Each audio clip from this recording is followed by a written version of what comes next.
Hello and welcome to Next Stop News. This is the very first update I've ever done in the month of September. Here's what we'll be discussing in this month's installment.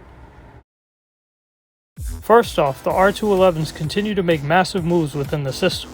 The R211s were put on display next to an LFS HEV from Manhattanville on July 26th for the 31st anniversary of the ADA Act. The MTA used this as an opportunity to provide a first look at the R211's interior to the public. The R211s were transferred to Pitkin between August 2nd and 3rd. R211s 4060 to 4064 began testing under their own power on August 6th. Both consists of R211s were linked as a 10-car set at Pitkin Yard on August 11th on perpetual display outside the facility, until they began testing together as a full-length train on August 18th. 4065 to 69 were spotted running under their own power at Pitkin Yard on August 23rd, while 4060 to 64 hit the Rockaways, which led to 2 weeks of clearance tests as a full-length test train. The train covered the A, E, F, D, and G lines through late August. Supposedly, the R211 experienced propulsion issues on its first night of full-length clearance testing between August 24th and 25th, and on the night of August 26th to 27th, which is a good thing. The more problems get identified now, the more quickly they can be corrected and the safer these cars will be when they become a revenue fleet. Currently, the MTA promises that these trains will be ready for service by the summer of next year. Meanwhile, we inch closer to the ultimate end of the Old Gens at Manhattanville, as 6702 and 6725 were retired. 6693, 6709, and 6724 are the very last Old Gen survivors at this depot, making it into September, a feat few thought was possible. Thanks to several delays in the LFS Hybrid order, this batch of Old Gens outlasted the retirement dates of both the first Gens and second Gens, meaning they made it past both late June and August. Speaking of which, we recently marked the second anniversary of the full retirement of the second Gens at Manhattanville, the final run occurring on August 16, 2019, with 6689 on the M10. These Old Gens are sticking around due to driver preference, same reason why 2910 was kept around for as long as it was. Reason we know Manhattanville is keeping them specifically for fun at this point is because Manhattanville was recently able to send out Next Gens, so they did have the capability to dismiss the rest of the Old Gen fleet, but they chose not to. The Old Gens also remain due to the need for extra backup buses because of ongoing issues with the LFS hybrids. Once they are gone, the depot will shift focus towards getting both the Hawker XT and lithium-ion Next Gens out the depot. May these surviving units enjoy the rest of their existence at Manhattanville before ultimate doom approaches. Quill also retired more Old Gens, namely 6690, 6729, 6734, 41, 43, 44, and 48. 17 Old Gens remain at the depot. I expect Manhattanville to shift around 10 to 20 Next Gens to Quill once they place more LFSs into service. They already flirted with this possibility, loaning 3867 and 4002 to Quill on August 24th. With the retirement of 6705, 6773, and 6783, Mother Clara Hale retains 14 Old Gens. Jackie Gleason got rid of the swing buses they inherited from Manhattanville in May, namely 6714 and 6727. 6716 was retired quite a while ago. East New York now holds the final 3 Old Gen swing buses, the true final Old Gens in all of Brooklyn. Tuskegee retains 12 Next Gens. Between July and August, Manhattanville sent 14 of their lithium Next Gens to Brooklyn and Queens. By regaining 4571 from Manhattanville and retiring 4436, 4564, and 4568, Grand has 24 Next Gens left. Fresh Pond got 3996, 3998, and 3999 from Manhattanville, ending the era of the lithium 3900 at Manhattanville.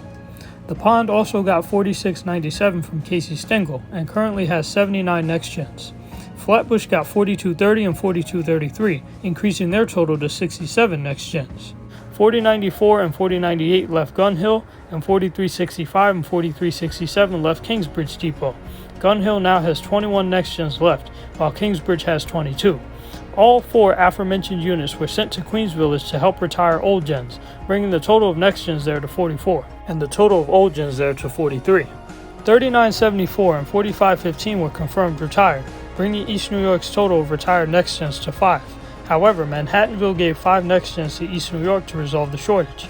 4133, 35, 73 to 74, and 4229, increasing their total from 65 back to 70 to make up for the Next Gens they retired. As of August 21st, Manhattanville now has no more 4100 series Next Gens left. This is the first time the count of the lithium next gens has declined below 144 since March. The total number of retired MTA next gens is now 16, mostly 3900s and 4500s. The units are listed here. Speaking of retired fleets, the RTS series marked its 40th anniversary on August 5th. Of course, though the fleet has long been retired, you can still see many of them at Eastchester Scrap. It was also announced on August 31st that the Command Center RTS 0090 was retired. That must have been the bus I saw on August 5th. 2020 Prevost 1301 was reported upstate on July 31st and was delivered to College Point on August 30th, raising their total of Prevost to 27. Though this does put the fate of D4500 2910 in jeopardy, it did not cause it to retire, as was falsely claimed on August 30th. Though the unit is more in the depot than it is on the road, it is still alive and well. The only reason it doesn't seem that way is because the tracker's busted. Hopefully this problem will be rectified soon.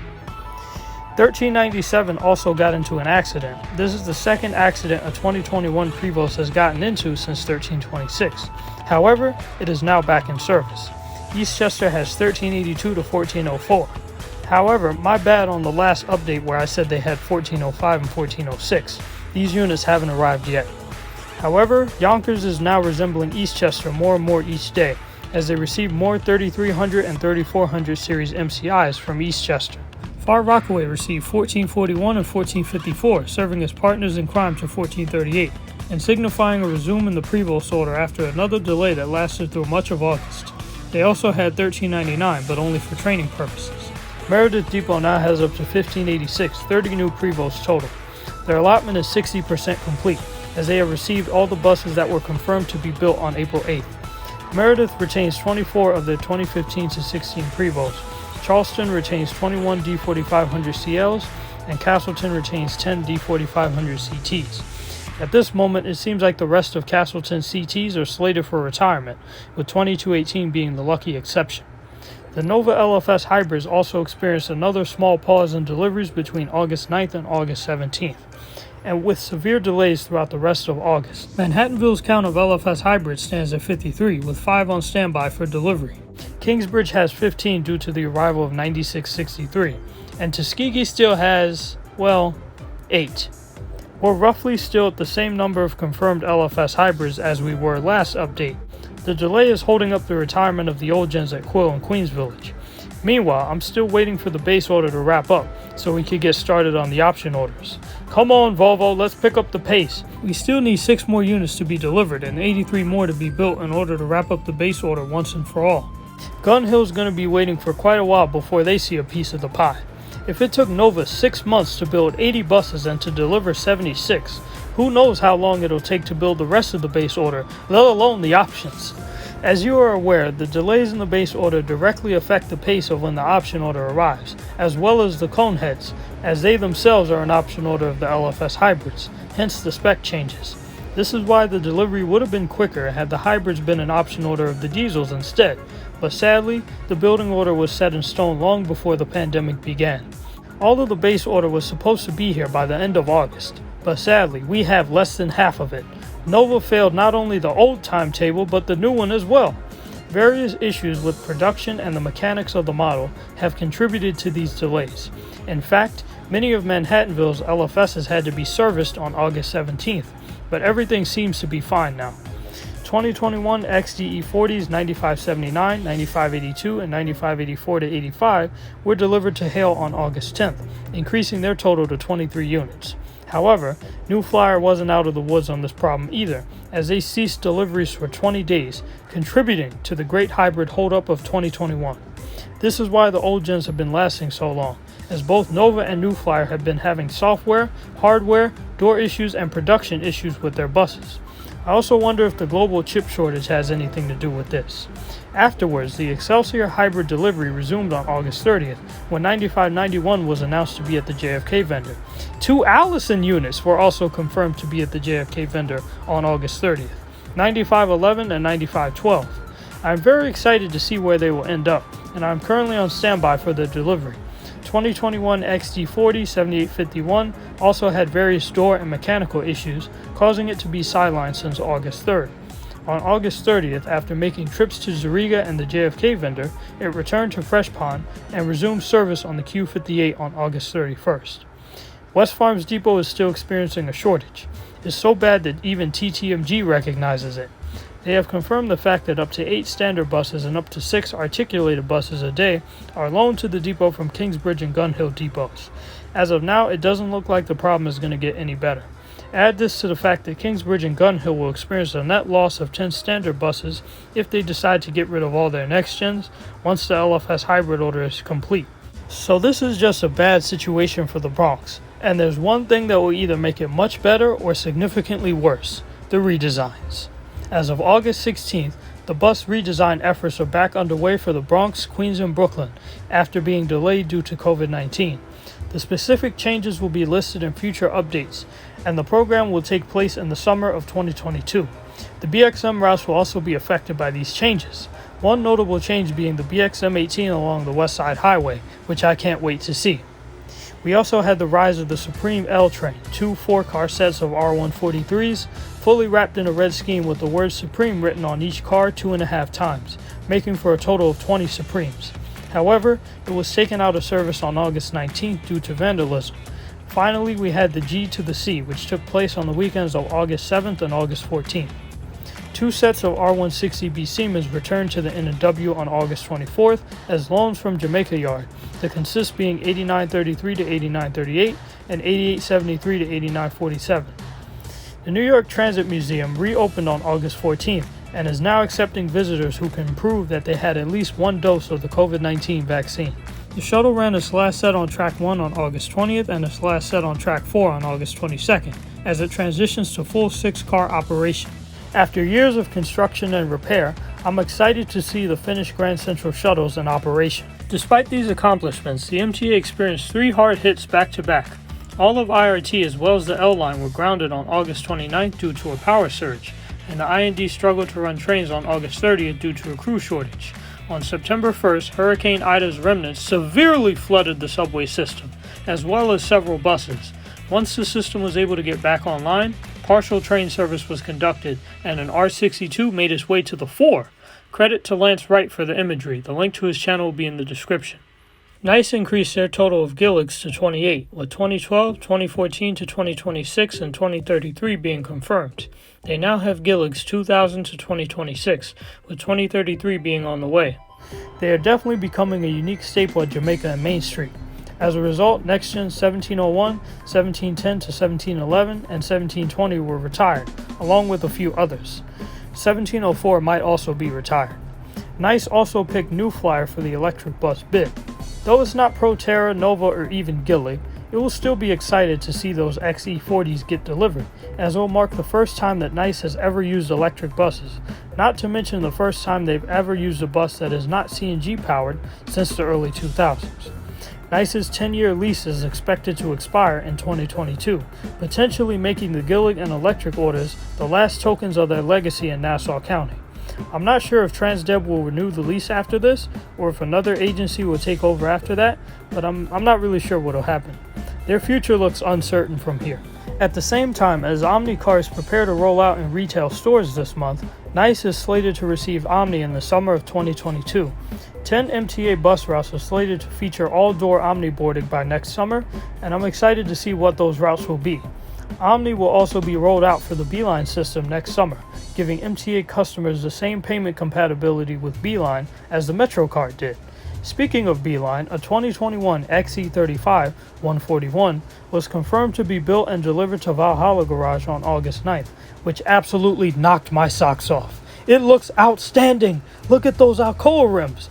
The XDE60s at Valhalla now have a younger brother. It began testing on August 16th around Westchester Medical Center. With this stunning revelation, we now know that the baby Orion 5s don't have much time left. Get your picks and rides in ASAP. With the first XE35 being confirmed, CPTDB also confirmed the fleet numbers of all the incoming Excelsior standard buses.